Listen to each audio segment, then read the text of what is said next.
Sentí el golpe antes de entender lo que estaba pasando. No fue solo el impacto seco contra mi cara, fue el silencio que vino después, ese silencio incómodo, pesado, casi irreal, que se instala cuando algo cruza un límite del que ya no se puede volver. Me quedé inmóvil, con la respiración entrecortada, mirándola como si fuera una desconocida. Esa mujer, la misma con la que iba a casarme en unos meses, acababa de levantarme la mano. Y lo peor no fue el dolor, fue darme cuenta de que, en el fondo, no me sorprendía tanto como debería. Llevo semanas tratando de ordenar esto en mi cabeza, como si ponerlo en palabras pudiera hacerlo más lógico, más digerible. Pero no lo es. Nada de lo que pasó tiene sentido cuando lo miras desde fuera. Yo me llamo Luis, tengo 29 años, trabajo en tecnología y siempre he sido el tipo de persona que evita conflictos. Prefiero hablar, negociar, ceder si es necesario, todo con tal de no convertir una discusión en una guerra. Y quizás ese fue mi primer error. Valeria era todo lo contrario. Tenía 27 años, trabajaba en marketing y era el tipo de persona que llenaba cualquier habitación con su presencia. Segura, intensa, carismática. Cuando la conocí, esa energía me atrapó de inmediato. Sentía que estaba con alguien que vivía la vida a otro nivel, alguien que no tenía miedo de nada.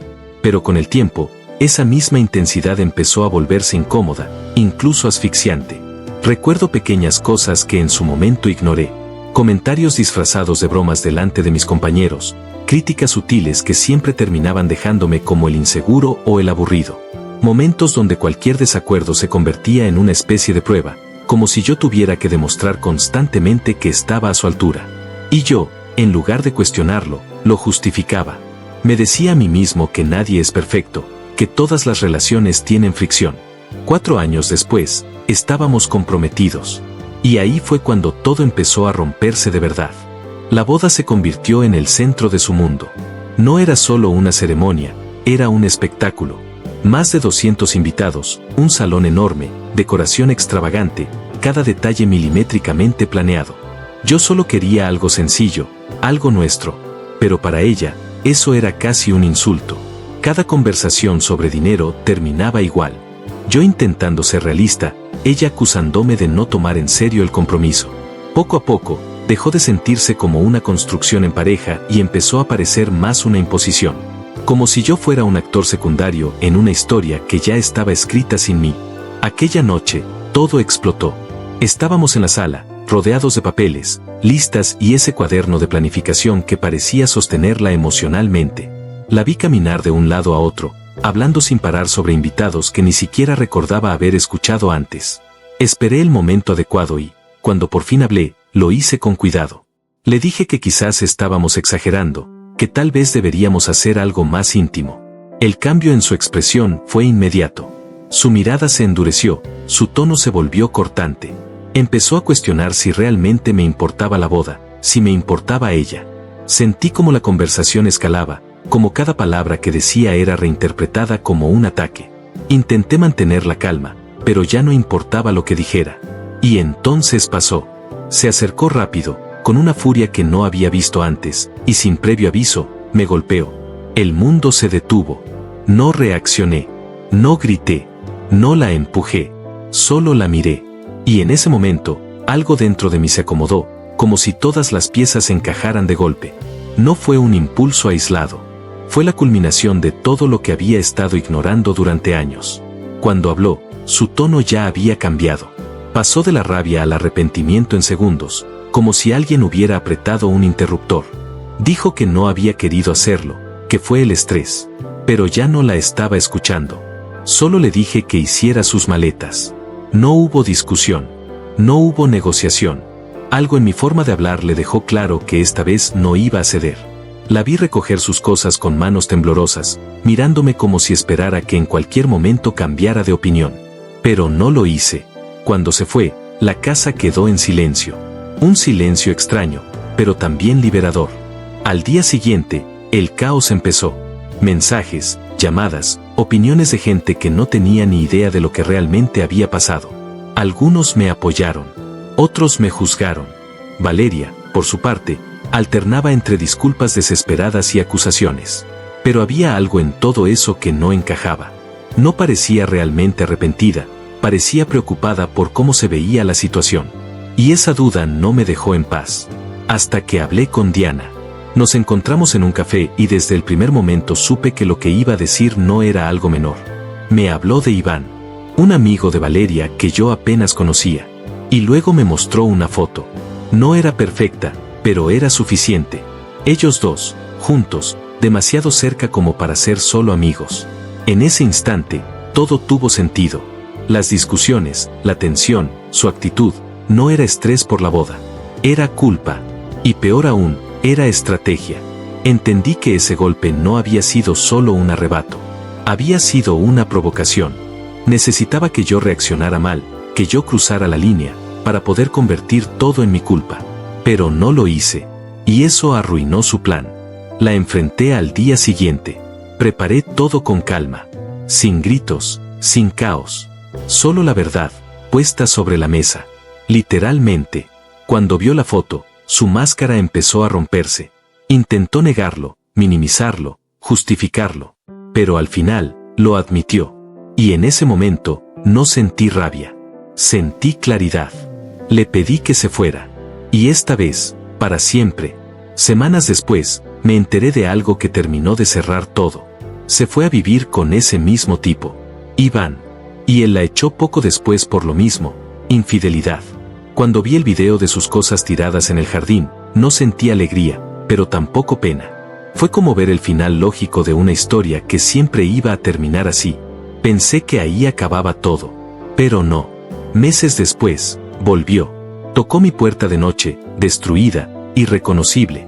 Me dijo que había cambiado, que estaba en terapia, que no tenía a nadie más, que me amaba. Y por un segundo, solo un segundo, vi a la persona que creí conocer.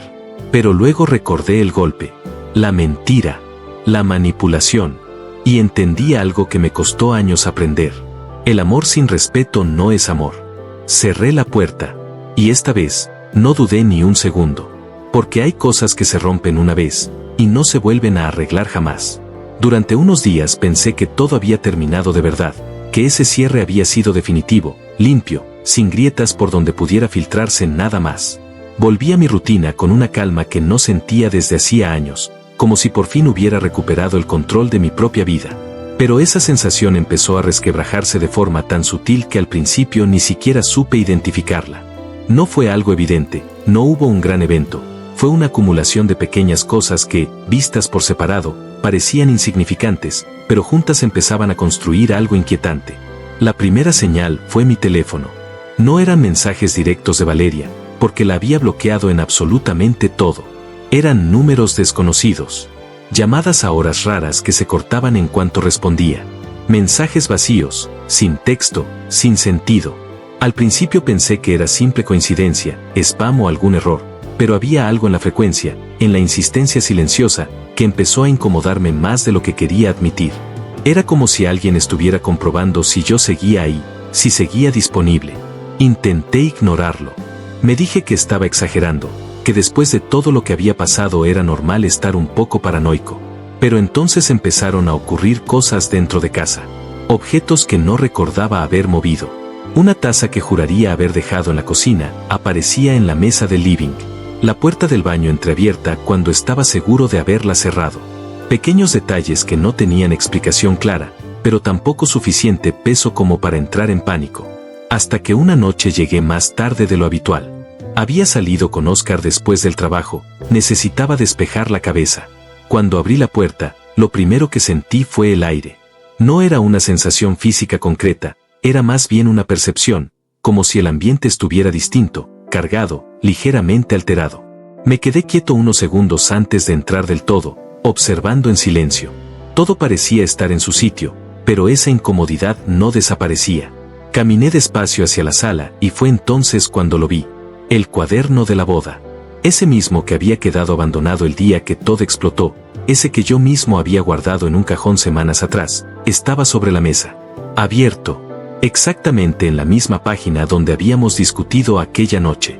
Me acerqué con el corazón latiendo más rápido de lo normal, tratando de encontrar una explicación lógica, algo que me dijera que había sido yo, que simplemente no lo recordaba. Pero no. Había algo más. Una anotación que yo no había visto antes. No era su letra habitual. O al menos no del todo. Era más desordenada, más presionada, como si hubiera sido escrita con fuerza, con rabia contenida. Solo decía una frase, corta, directa, imposible de ignorar. Siempre vuelves. Sentí un escalofrío recorrerme la espalda de inmediato. No por la frase en sí, sino por lo que implicaba. Porque yo no había tocado ese cuaderno en semanas.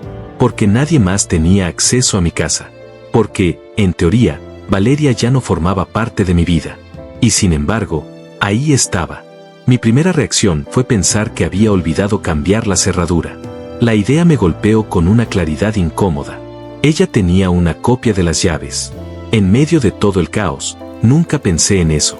Me quedé de pie frente a la mesa, mirando esa frase una y otra vez, sintiendo como la calma que había construido empezaba a desmoronarse lentamente. No era solo que hubiera entrado. Era que quería que yo supiera que había entrado.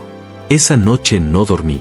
Me quedé sentado en el sofá, con todas las luces encendidas, repasando cada rincón de la casa con la mirada como si en cualquier momento algo fuera a moverse. Mi mente no dejaba de reconstruir escenarios, de intentar anticipar qué estaba pasando realmente. No encajaba con la imagen de la Valeria que había visto semanas atrás, destruida, suplicando en la puerta. Esto era otra cosa. Era control. A la mañana siguiente cambié la cerradura sin pensarlo 2 veces. Llamé a un cerrajero, le expliqué que era urgente y no hice preguntas. Necesitaba recuperar la sensación de seguridad, aunque fuera superficial. Mientras trabajaba, no pude evitar mirar constantemente hacia la puerta, hacia las ventanas, como si esperara verla aparecer en cualquier momento, observando, esperando. Pero no apareció. Y eso, de alguna forma, fue peor. Los días siguientes fueron extrañamente normales. Demasiado normales. Como si nada hubiera pasado. Las llamadas cesaron. No hubo más mensajes, no hubo más señales dentro de la casa. Empecé a cuestionarme si todo había sido una coincidencia absurda, si mi mente había llenado los vacíos con miedo. Hasta que llegó el sobre. No tenía remitente. Lo encontré debajo de la puerta cuando volví del trabajo. Un sobre blanco, simple, sin nada escrito afuera. Lo recogí con una sensación pesada en el estómago, sabiendo, antes de abrirlo, que no iba a gustarme lo que había dentro. Y no me equivoqué. Era una fotografía, pero no como la anterior. Esta no era borrosa. Esta era clara. Demasiado clara. Era yo, sentado en el sofá de mi propia casa, la noche anterior, con las luces encendidas, mirando hacia el vacío, como si alguien hubiera estado dentro, observándome, mientras yo pensaba que estaba solo. Y en la parte de atrás, con la misma letra desordenada, esa que ya reconocía aunque no quisiera, había otra frase. Ahora entiendes. Me quedé mirando esa fotografía durante lo que pudieron haber sido minutos, o tal vez horas. El tiempo dejó de tener forma en ese instante. Mi propia imagen, sentado en ese mismo sofá, con la misma ropa que llevaba la noche anterior, con esa expresión vacía que ni siquiera recordaba haber tenido, me devolvía la mirada como si fuera otra persona. Como si ese no fuera yo, sino alguien más observándome desde adentro. Sentí como algo se rompía en mi cabeza, no de golpe, sino lentamente, como una grieta que se abre sin hacer ruido, pero que sabes que no se puede cerrar. Lo primero que hice fue revisar la casa. Cada habitación, cada rincón, cada espacio donde alguien podría esconderse. Abrí armarios, revisé debajo de la cama, incluso miré detrás de las cortinas como si esperara encontrarla ahí, observándome en silencio. Pero no había nadie. Nada fuera de lugar. Ninguna señal física de que alguien hubiera estado dentro, salvo esa foto. Y eso era lo peor. Porque no tener pruebas no calmaba mi mente, la empujaba aún más lejos. Esa noche instalé cámaras. No fue una decisión impulsiva, fue casi instintiva. Necesitaba una respuesta, aunque fuera una que no me gustara. Coloqué una en la sala, otra apuntando a la puerta principal y una más en el pasillo que llevaba a la habitación. Mientras lo hacía, no podía dejar de pensar en lo absurdo de la situación. Hace semanas estaba planeando una boda, y ahora estaba convirtiendo mi propia casa en un lugar vigilado, como si viviera en una paranoia constante. Pero no era paranoia. O al menos eso quería creer. Las primeras noches no pasó nada. Revisaba las grabaciones cada mañana con una mezcla de ansiedad y esperanza, esperando encontrar algo que explicara todo, algo que me devolviera el control. Pero solo veía lo mismo, yo, moviéndome por la casa, entrando, saliendo, sentado en el sofá, apagando luces. Rutina. Normalidad. Silencio. Hasta la cuarta noche. No lo vi de inmediato. Fue un detalle. Un movimiento mínimo que casi paso por alto. Estaba revisando la grabación de la madrugada, adelantando rápido, cuando noté algo en el reflejo del espejo del pasillo. Retrocedí, pausé, volví a reproducir más lento. Y ahí estaba. La puerta de la habitación, abriéndose. Muy despacio. Sin sonido. Sin que nadie la tocara. Sentí como el estómago se me cerraba de golpe. Mis manos empezaron a sudar mientras acercaba el rostro a la pantalla, tratando de encontrar una explicación lógica, un ángulo que justificara lo que estaba viendo. Pero no había nadie. Ninguna sombra entrando, ninguna figura saliendo. Solo la puerta, abriéndose por sí sola. Y luego, yo. En la grabación, se me ve salir de la habitación segundos después. Caminando lento, con los hombros caídos, como si estuviera medio dormido. Pero no recordaba haberme levantado esa noche. No recordaba haber salido de la cama. Y lo peor vino después. En la grabación, me acerco a la cámara del pasillo. Me detengo justo frente a ella. Y entonces, levanto la mirada. Directo al lente. Pero no era una mirada normal. No era la mía. Había algo completamente vacío en mis ojos, algo que no reconocí como propio. Y entonces, en un movimiento lento, casi mecánico, sonrío. Una sonrisa leve, extraña, forzada. Y con el dedo, hago un gesto, como si pidiera silencio. Apagué la grabación de inmediato. No porque quisiera dejar de ver, sino porque no podía procesarlo. Me quedé sentado frente a la pantalla, sintiendo como mi respiración se volvía irregular, como mi mente intentaba desesperadamente encajar eso en algo lógico. Pensé en sonambulismo. Pensé en estrés. Pensé en cualquier cosa que no implicara lo que realmente estaba empezando a formarse en mi cabeza. Porque esa letra en el cuaderno, esa frase, siempre vuelves. No hablaba de ella. Hablaba de mí. Esa misma noche revisé más grabaciones. Retrocedí días, semanas. Y poco a poco, lo fui viendo. Pequeños momentos que había ignorado. Puertas que no recordaba abrir. Objetos que cambiaban de lugar justo después de que yo pasaba por la habitación. Y en varias ocasiones, yo, frente a la cámara, en esos mismos estados extraños, con esa misma expresión ausente. No había nadie entrando a mi casa. Nunca lo hubo. Todo ese tiempo, fui yo. No sé exactamente en qué momento empezó. No sé si fue antes o después de que Valeria se fuera. No sé si ese golpe fue realmente el detonante o solo la excusa perfecta para algo que ya estaba roto dentro de mí. Pero lo que sí sé es que, en algún punto, dejé de ser completamente consciente de lo que hacía. Y lo más perturbador no es eso. Lo más perturbador es que, mientras más revisaba esas grabaciones, más sentía que esa versión de mí sabía exactamente lo que estaba haciendo. Como si no fuera un accidente. Como si fuera intención. Al día siguiente tomé una decisión. Guardé todas las grabaciones en un disco externo. Desconecté las cámaras. No porque quisiera ignorarlo, sino porque entendía algo que no esperaba entender. No podía seguir observándome como si fuera un extraño. No podía vivir con la sensación constante de que había otra versión de mí tomando decisiones mientras yo no estaba presente.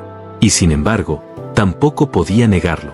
Desde entonces, no he vuelto a recibir sobres. No han aparecido nuevas notas. No hay más fotos. La casa está en silencio otra vez. Demasiado silencio. Pero algunas noches, me despierto sin recordar haberme dormido. Y hay momentos, breves, incómodos, donde no estoy seguro de cuánto tiempo ha pasado realmente. A veces encuentro cosas fuera de lugar. Pequeños detalles. Nada tan evidente como antes, pero lo suficiente. Lo suficiente como para no olvidar. Y ahora entiendo algo que no quería aceptar. No fue Valeria quien destruyó todo. Ella solo fue el punto de quiebre. Porque hay cosas que uno ignora durante años, hasta que ya no puede seguir haciéndolo. Y cuando finalmente salen a la superficie, no hay forma de volver atrás. Lo más difícil no fue cerrar la puerta aquella noche. Fue darme cuenta de que nunca estuve completamente solo dentro de esta casa. Y que tal vez, nunca lo estuve dentro de mi propia cabeza. Si llegaste hasta aquí, de verdad me gustaría saber qué piensas. Porque todavía hay días en los que no estoy seguro de si hice lo correcto, o si simplemente elegí la versión de la historia que podía soportar. Si esta historia te hizo cuestionarte algo, si alguna vez sentiste que algo no encajaba dentro de ti mismo o en alguien cercano, cuéntamelo en los comentarios. Y si quieres seguir escuchando historias así, suscríbete. A veces compartirlo es la única forma de no sentir que te estás volviendo loco.